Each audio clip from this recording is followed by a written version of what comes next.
फटी साड़ी, लेकिन सबसे मजबूत सहारा। माँ की उस फटी हुई साड़ी के पल्लू में मेरी सारी खुशियां बंधी थीं। वो पल्लू जिसमें कभी मेरे स्कूल की फीस के पैसे बंधे होते थे, कभी मेरी टूटी हुई पेंसिल, कभी आधी बची रोटी और कभी मेरा डर।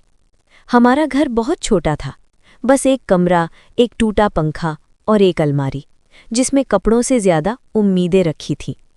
मैं रोज माँ को उसी साड़ी में देखता था, वही पुरानी, धुली हुई, जगह जगह से फटी हुई। मैंने कई बार कहा था, माँ नई साड़ी ले लो ना। माँ बस मुस्कुरा देती थी। पहले तेरी जिंदगी नहीं हो जाए, मेरी साड़ी तो चल ही जाएगी। पापा की जगह और माँ की चुप्पी। पापा को गए हुए 5 साल हो गए थे। किसी ने मुझे कभी नहीं बताया कि वो क्यों नहीं लौटे। बस इतना पता था, उस दिन माँ बहुत रोई थी और उसके बाद कभी ठीक से हंसी ही नहीं।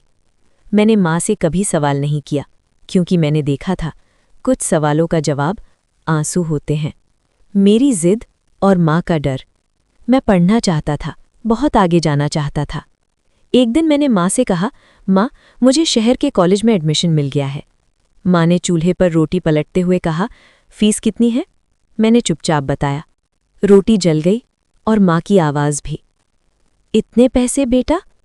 मैंने हिम्मत करके कहा, मैं काम कर लूंगा माँ।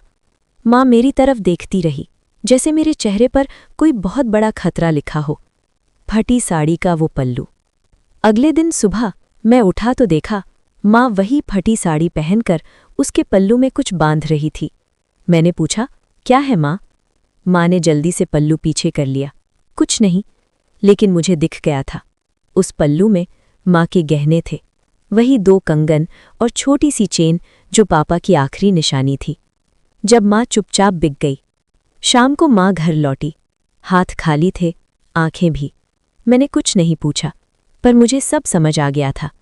माँ ने धीरे से कहा, कल जाकर कॉलेज में फीस भर देना। मेरे मुंह से आवाज़ नहीं निकली, मेरे अंदर कुछ टूट गया था। कॉलेज की चमक और मेरी शर्म। कॉलेज में सबके कपड़े नए थे, मोबाइल महंगे थे, बातें बड़ी थीं, और मेरे जूते के तले खुले थे। एक लड़के ने हंसकर कहा, भाई गांव से आया है क्या? मैं मुस्कुरा दिया, पर मेरे दिमाग में सिर्फ माँ की वही फटी साड़ी घूम रही थी। रात की नौकरी। मैंने पढ़ाई के साथ नौकरी शुरू कर दी। ढाबे पर प्लेट धोता था। रात को जब सब सो जाते थे, मैं माँ का चेहरा याद करता था। सोचता था, क्या वो अभी भी वही फटी साड़ी पहन रही होगी? पहली कमाई, पहली तनख्वाह हाथ में आई।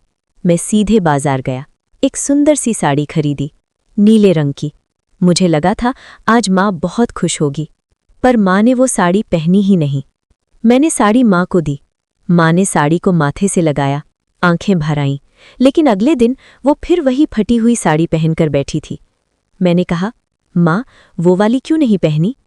माँ मुस्कुराई, इसे खास दिन के लिए रखूंगी। जब सच सामने आया। एक दिन कॉलेज से लौटते हुए पड़ोस की काकी मिली। उन्होंने कहा, तेरी माँ अस्पताल में भर्ती है। मेरे पैरों तले जमीन खिसक गई। अस्पताल की वो बदबू और सच्चाई। माँ बेड पर लेटी थी, कमज़ोर, बहुत कमज़ोर। डॉक्टर ने कहा, किडनी खराब हो रही है, इलाज पहले करवा लेते तो। मैंने पूछा, पहले क्यों नहीं बताया? माँ ने मेरी तरफ देखा, धीरे से बोली, तेरी फीस बाकी थी। वो फटी साड़ी अब भी। माँ की सिलहा ने वही फटी साड़ी रखी थी। मैंने उठाई, उसके पल्लू में अब भी कुछ बंधा था, एक कागज़। मैंने खोला, उसमें लिखा था, अगर मेरा बेटा पढ़ लिख जाए तो समझना मेरी जिंदगी सफल हो गई। माँ की आखिरी बात। मैंने रोते हुए कहा, माँ अब सब ठीक हो जाएगा, मैं हूं ना? माँ मुस्कुराई, बहुत हल्की मुस्कान। अब तू है, मुझे फिक्र नहीं। फटी साड़ी और खाली घर। माँ चली गई। घर वही था, कमरा वही, पर अब उस साड़ी में पल्लू तो था, पर उसमें मेरी खुशियाँ नहीं थी। वक्त गुजरता गया। मैंने पढ़ाई पूरी की, नौकरी मिल गई, शहर में नाम बन गया। लोग आज मुझे सफल कहते हैं। आज भी जब कोई पूछता है, तेरी ताकत क्या है, तो मेरे दिमाग में माँ की वही फटी साड़ी आती है, वो पल्लू जिसमें मेरे सपने बंधे थे। आज मेरे पास सब कुछ है, बस वो पल्लू नहीं है जिसमें मेरी सारी खुशियां बंधी थी। हेलो गाइस, प्लीज़ मेरी वीडियोस को ज़्यादा से ज़्यादा लाइक कीजिए, सब्सक्राइब कीजिए। प्लीज़ गाइस शेयर कीजिए, मुझे सपोर्ट कीजिए।